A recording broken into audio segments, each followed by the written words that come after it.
In the previous stanza he said that you are constantly act on in the world outside, Ch18, taking shelter in me, oriented with my thoughts, you act on in the world outside. But it is not explained there how.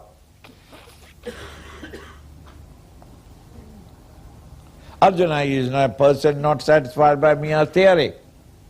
He wants immediately the technology, the actual method by which it can be done. Here is the beautiful description of how you can act in the world outside. Or what do you mean by saying acting in the world outside?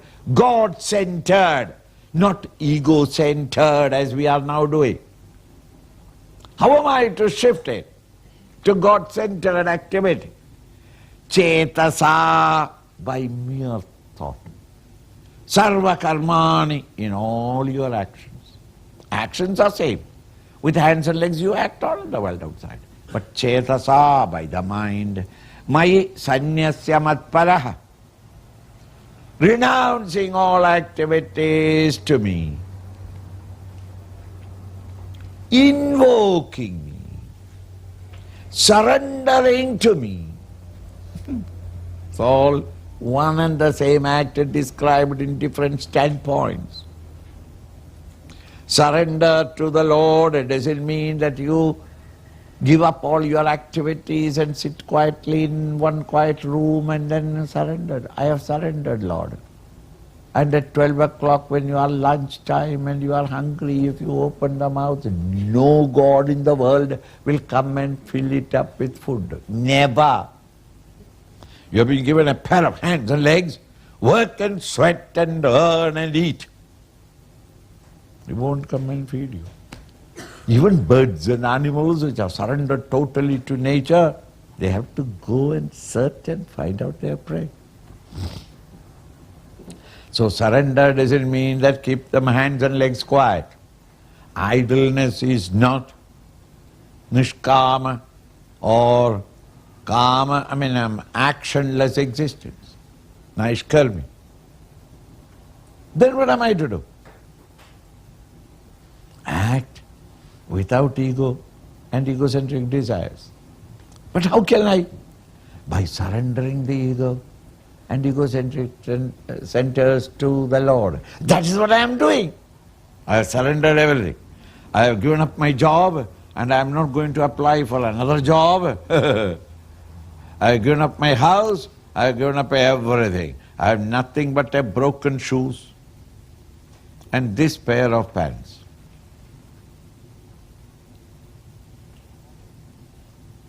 See? When I am washing it, I am naked. When it is dried, I wear them.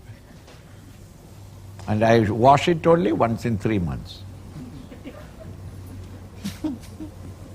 That is not surrender.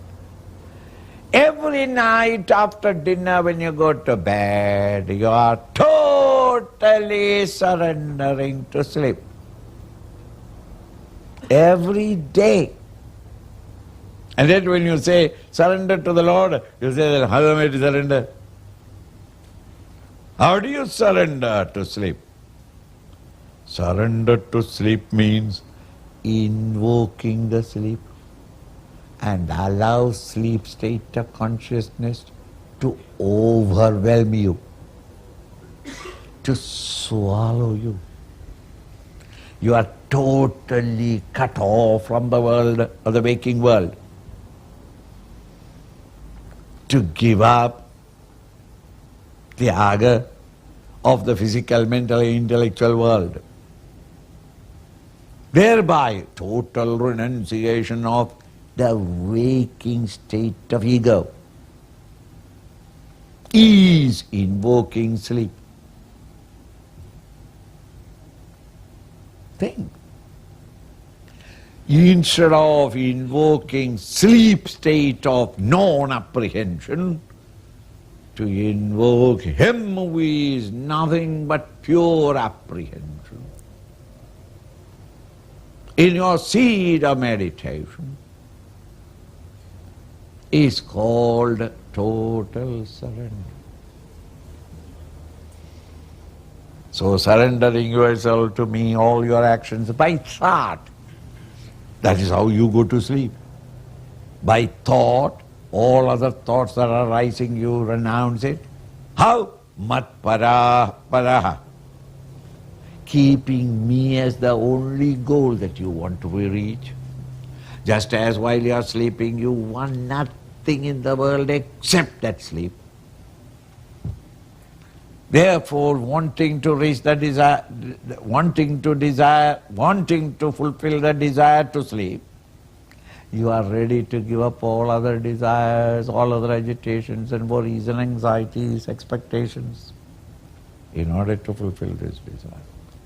Similarly, matparaha, those who are kept me as the highest goal to be reached, surrendering totally to me through your thoughts. Buddhi yogam vashritya, living in the world in the buddhi yoga attitude, in the yajna attitude, doing all your karmas. Buddhi yoga in the 3rd chapter. Instead of saying karma yoga, he used the word buddhi yoga. Keeping the ideal in your intellect, acting on in the world outside without compromising your goal. Buddhi yogam vashritya, machitta satadam bhava. Thus constantly become engaged, constantly accept me as one of your permanent thoughts in your mind. Today the permanent thought, every one of you have got one permanent thought. Your profession, money, woman, wine, dance, power, position, status. This is one point, towards which every other action of yours is oriented. May you be acting on machittaha, always with this one orientation, me, satatam bhava, at all times come to that point, the rest is automatic. It is my job, not your job. You do this, the mind will become purified, you will glide effortlessly, instantaneously, spontaneously, without any effort. You will glide into my state of consciousness.